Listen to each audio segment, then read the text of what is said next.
마가복음 1장 25절에서 귀신들을 꾸짖어 그들로 말하지 못하게 한다라고 기록되어 있죠. 우리가 이 25절 배웠죠.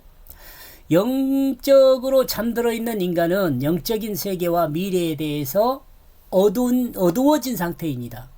그런 인간은 미래에 대해 알기를 원합니다.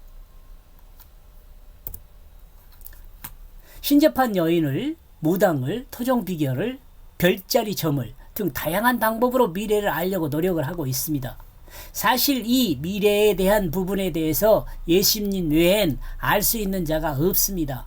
50대 50이죠, 대부분. 왜냐하면 사람들은 예수님의 미래를 아직 모르고 있기 때문입니다. 그러므로 귀신이 예수님을 이야기해도 모인 사람들이 예수 그리스도에 대해 증거한 내용들이 사실이라는 확신을 사람들에게 줄 수가 있다고 볼 수가 없어요. 귀신들이 예수에 대해서 말한다 그래서 예수를 정확히 이해한다고 사람들이 안다고 또 인식한다고 볼 수가 없다는 말이에요. 예를 들면 회당에서 예수님이 귀신을 쫓아내는 것을 보았습니다. 또 귀신이 예수님께 순종하는 것을 보았던 회당에 모인 사람들은 예수님의 행동에 권세 있는 새 교훈이라고 감탄했습니다. 이렇게 볼 때 귀신이 예수님에 대해서 말하는 것이나 예수님께서 귀신을 쫓아내는 것과 같은 행동은 사람들에게 예수에 대한 믿음을 확고하게 할 수 있는 것으로 볼 수도 있었지만 귀신의 입술이 거짓을 말하고 사람들을 유혹하며 사람들을 혼돈에 빠뜨리게 하는 존재들이므로 결과적으로 귀신의 증거는 부정적입니다. 이해하겠어요? 예. 귀신이 거짓말하는 자들이니까 부정적이에요. 다시 쉽게 말하면 길게 이야기했지만 결국 예수님은 귀신들에게 말하지 못하게 한 것은 귀신들이 예수가 누구인지를 알기 때문이었습니다. 거짓의 아비가 진실을 말하게 되면 진실이 거짓이 될 수도 있으며 또한 진실을 말하는 자를 믿을 수 없게 만들 수 있기 때문에 아마 말하지 못하게 한 것이 아닌가 이렇게 생각하는 거죠. 자, 다시요. 거짓과 진실은 어때요? 거짓과 진실을 섞어 놓은 것은 누가 하냐면 사탄이 사람을 유혹할 때 쓰는 방법이었네요. 여러분 이거 사탄이 하와를 꼬일 때 여러분 창세기 3장에 가서 보면은 거짓과 진실을 섞어놔요. 의외로 진실이 한 80% 거짓이 한 20% 이렇게 섞어놔요. 이거 거짓이 진짜인 것처럼 믿게 하는 거죠. 나와 여러분이 사는 이 세상에도요, 이런 똑같은 방법을 사기치는 사람들이 이렇게 써요. 사기치는 사람들이 여러분 다 거짓말만 이야기하지 않아요. 어떻게 해요? 거짓과 진실을 섞어놔요. 의외로 진실이 더 많아요. 거짓 살짝 넘어가면 많은 피해를 볼 수 있게 하는 것이 그런 걸 유혹이라 그래요. 이러니까 사람들이 되게 거짓에 속아 넘어가죠. 사기당하는 거예요. 우리는 마가복음 1장 24절에서 모든 내용이 옳은 것 같지만 그 귀신의 말 중에 끼워 넣은 틀린 내용이 있습니다. 즉 오해할 수 있는 내용이 있습니다. 우리가 당신과 무슨 상관이 있습니까?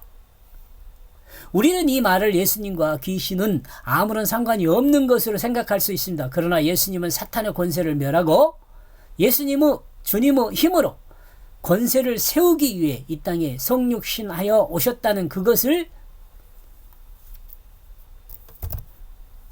잊어서는 안 됩니다. 사탄의 권세를 멸하러 와야만 우리를 사탄의 종에서 구원하여 하나님의 백성으로 만들 수 있기 때문입니다. 우리는 이 부분에서 생각할 수 있는 것이 있는데 귀신의 말을 들어야 할 것이 아니라 그들이 말 못하게 만들어야 합니다.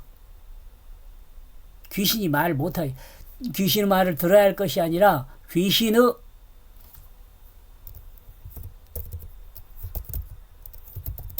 귀신이 말 못하게 만들어야 합니다. 귀신들에게 변명할 기회를 주지 말아야 하는 것을 우리는 알 수 있습니다. 우리는 예수님처럼 말이죠. 연약한 사람이 불확실한 미래를 알기 위해 악한 영들을 접하는 것은 구약에서는 사울이 그랬죠. 신접한 여인을 청함과 같은 범죄 행위임을 이게 말이 안 되네요. 구약에서 사울이 신접한 여인을 청함과 같은 그 범죄 행위를 그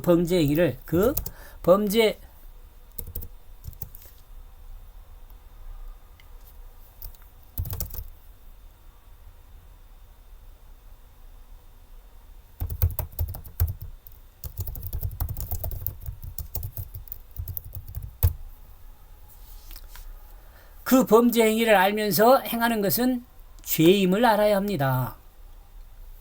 또한 예수님께서 자기에게 대해서 말하지 못하게 하신 것은 하나님의 백성이 미래를 위해 현재를 살아감에 있어 미래를 알고 살아가는 것이 아니라 인간의 미래는 믿음으로 하나님을 의지하고 살아가야 한다는 것을 말하고 있는 것일 수 있습니다. 이것도 좀 여러분 우리가 좀 주의해서 중요하게 여겨야 할 것 같아요. 다시 한번요. 예수님께서 자기에게 대해서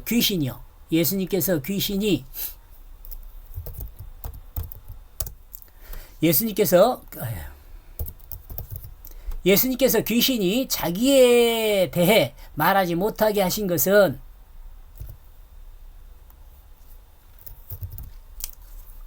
하나님의 백성이 미래를 위해 현재를 살아감에 있어 미래를 알고 살아가는 것이 아니라 살아가야 할 것이 아니라네요.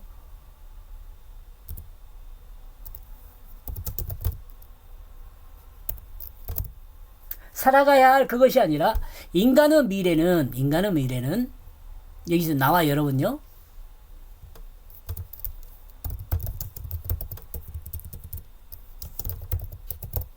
나와 여러분의 미래는 믿음으로 하나님을 의지하고 살아가야 한다는 것을 말하고 있는 것일 수도 있다. 그렇잖아요? 우리는 성경을 통해 하나님의 마음을 읽고 그 하나님의 뜻을 공감하며 하나님의 마음이 시키는 일을 행하는 하나님의 백성이 되어야 합니다. 인간의 삶은 미래를 알고 살아가는 것이 아니라 미래에 대해 알 수 없지만 하나님의 속성을 통해 하나님을 믿고 주님이 인도하심을 믿음으로 늘 진실편을 따라가며 살아야 합니다. 그리고 믿음으로 하나님의 인도를 따라갈 때는 언제나 하나님과 대화하는 하나님 앞에 진실을 말하는 기도가 필요합니다. 나와 여러분요.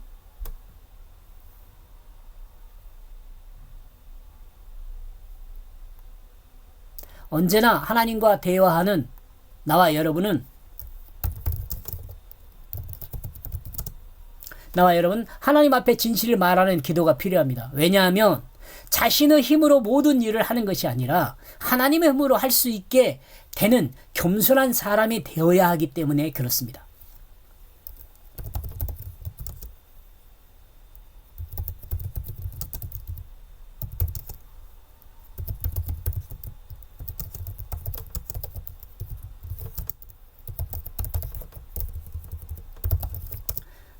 잠언에 보면 이런 내용이 나와요. 지금 기억이 안 나네. 몇 절인지는 기억이 안 나는데요.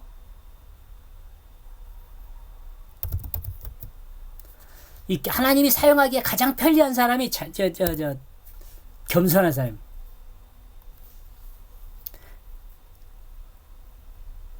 편리하다, 편하다 이렇게 말했어요. 이렇게 해서 34절 내용 앞에 언급했나요? 했는데 또 하고 있네요. 이걸 지워버리십시다. 앞에 걸 지워버려요.